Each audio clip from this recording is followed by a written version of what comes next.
আজকে ছাত্রদলকে নিয়ে একটি রিপোর্ট নিশ্চয়ই আপনারা দেখেছেন, ব্যাপকভাবে সবগুলো মিডিয়া প্রচার করেছে এবং এই ঘটনাটি ঘটেছে খোদ রাজধানীতে। সেখানে ছাত্রদল নেতাকে ছিনিয়ে নিতে থানায় হামলা হয়েছে। খুবই বড় ঘটনা। এলিফ্যান্ট রোডে ব্যবসায়ীকে কুপিয়ে জখম। খেয়াল করেন, মানে বিএনপি এখন একটা চরম সন্ধিক্ষণের মধ্যে আছে। তারা প্রস্তুতি নিচ্ছে, তাদের উপরে চাঁদাবাজ, দখলবাজ নানা রকম ছাপ দেওয়ার চেষ্টা করা হচ্ছে এবং সেই ব্যাপারে অনেকগুলো রাজনৈতিক দল, সংগঠন তারা সক্রিয় এবং এই অপবাদ মোছার জন্য এবং এই ঘটনা যাতে না ঘটে কেন্দ্রীয় নেতৃবৃন্দ বারবার সতর্ক হচ্ছে, সংগঠন থেকে অ্যাকশন নেওয়া হচ্ছে, কিন্তু কোনো কিছুতে কাজ হচ্ছে না। এটা গত 2-3 মাস ধরে তো চলছে অব্যাহতভাবে। তার মধ্যে খোদ রাজধানীতে এলিফ্যান্ট রোডে ওই ব্যবসায়ীকে কুপিয়ে জখম কয়েকদিন আগে ঘটনা ঘটেছিল। মাল্টিপ্ল্যান সেন্টারের দখল, ওখানে দোকানপাট এই সমস্ত দখলবাজি করতে যেয়ে সেখানে 2 ব্যবসায়ীকে কোপানো হয়। সেই কোপানোর ঘটনায় কয়েকজনকে আসামি করা হয়। সেই সূত্র ধরে অ্যারেস্ট করা হয় ছাত্রদলের এক নেতাকে। তাকে যখন কি থানার মধ্যে নেওয়া হচ্ছিল, ঠিক গেটের মুখে পুলিশের উপর হামলা চালানো হয়। কত বড় দুঃসাহস দেখেন! এখনো মানে ক্ষমতায় নেই, কিন্তু কাজগুলো করা হচ্ছে অনেকটা ছাত্রলীগের কায়দায়। ছাত্রলীগ তো এই ঘটনাগুলো ঘটিয়ে তো তারা ব্যাপকভাবে সমালোচিত হতো, আমরাই তো কথা বলতাম ব্যাপকভাবে। ছাত্রদল, বিএনপি সবাই সমালোচনা করতো এই ঘটনাগুলো। আজকে সেই অপবাদগুলো তারা তাদের গায়ে পরে নিচ্ছে। এতই বেপরোয়া। চাঁদাবাজ সন্ত্রাসীকে ছাড়িয়ে নিতে রাজধানী নিউ মার্কেট থানায় হামলা চালিয়েছেন ছাত্র ও যুব দলের কতিপয় ক্যাডার।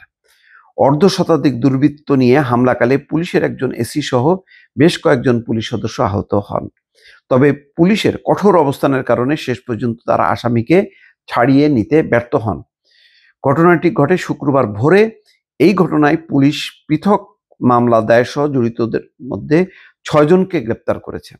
পুলিশের দায়িত্বশীল সূত্র যুগান্তরকে জানায়, এই ঘটনায় স্থানীয় ছাত্রদল ও যুব দলের বেশ কয়েকজন জড়িত।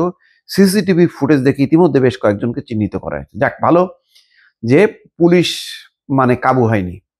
এটাই দরকার। পুলিশকে আবার জেগে উঠতে হবে এবং তার মতন করে প্রশাসন চালাইতে হবে।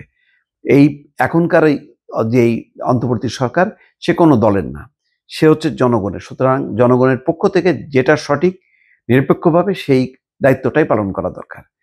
এদিকে এই ঘটনায় অভিযুক্ত ছাত্রদলের কেন্দ্রীয় সংসদের যুগ্ম সাধারণ সম্পাদক মোহাম্মদ হোসেন মিথুন, সহ সাধারণ সম্পাদক রিয়াজুল হাসান রাসেলকে শুক্রবার সংগঠন থেকে সাময়িকভাবে বহিষ্কার করা হয়। ছাত্রদলের দপ্তর সম্পাদক স্বাক্ষরিত এক বিজ্ঞপ্তিতে জানানো হয়, 10ই জানুয়ারি রাজধানীর এলিফ্যান্ট রোডে মাল্টিপ্ল্যান সেন্টারের সামনে মাল্টিপ্ল্যান দোকান মালিক সমিতির জ্যেষ্ঠ যুগ্ম সাধারণ সম্পাদক এতে শামুল হককে কুপিয়ে আহত করে দুর্বৃত্তরা।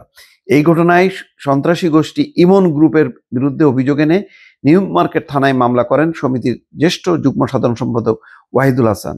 এদিকে ইমন গ্রুপের অন্যতম সহযোগী হলেন মোহাম্মদ হোসেন ওরফে মিথুন, 35 বছর বয়স। এখনো সে ছাত্রদলের কেন্দ্রীয় সংসদের যুগ্ম সম্পাদক। চিন্তা করেন, ছাত্রদলের কেন্দ্রীয় সংসদের এক নেতা মিথুনের রাজনৈতিক পরিচয় যুগান্তরকে নিশ্চিত করেছেন। তিনি বলেছেন, মিথুন ধানমন্ডি এলাকায় থাকেন। ইমন গ্রুপের মূল হোতা সানজিদুল হাসান ইমনের হয়ে ধানমন্ডি এলাকায় নানা খাতে চাঁদা তোলার কাজ করেন এই মিথুন। পুলিশ যখন তাকে ভোরে 300 ফুট এলাকা থেকে সুনির্দিষ্ট অভিযোগে গ্রেপ্তার করে থানায় নিয়ে আসে, তখন মিথুনের নির্দেশে তার ক্যাডাররা নিউ মার্কেট থানায় তাকে ছাড়িয়ে নিতে হামলা চালায়। যাই হোক, ঘটনার একটাই তাৎক্ষণিকভাবে অ্যাকশন হয়েছে। পুলিশ ছাড় দেয়নি, 6 জনকে চিহ্নিত করা হয়েছে এবং সিসিটিভির ফুটেজ দেখে অন্যদেরকেও অ্যারেস্ট করার জন্য তৎপরতা হয়েছে। এই কাজটা করা দরকার। তবে ছাত্রদলকেও ভাবতে হবে যে তাদের ভেতরে যদি এই ধরনের নেতাকর্মীরা অবস্থান করে, তাহলে ছাত্রদলের অবস্থানটা আরো ক্ষুণ্ণ হবে। যেখানে ছাত্র শিবির সহ অন্যরা বারবার আঙুল তুলছে, ছাত্রদল এই করতেছে, যুবদল এই করতেছে, সেখানে সংগঠনগুলি যদি সতর্ক না হয়, সর্বনাশ হবে। সেই কথাটা কিন্তু তারেক রহমান বারবার সতর্ক করছে, কিন্তু কেন জানি তাদের কানে ঢুকছে না। দর্শক ভালো থাকবেন, আল্লাহ হাফেজ।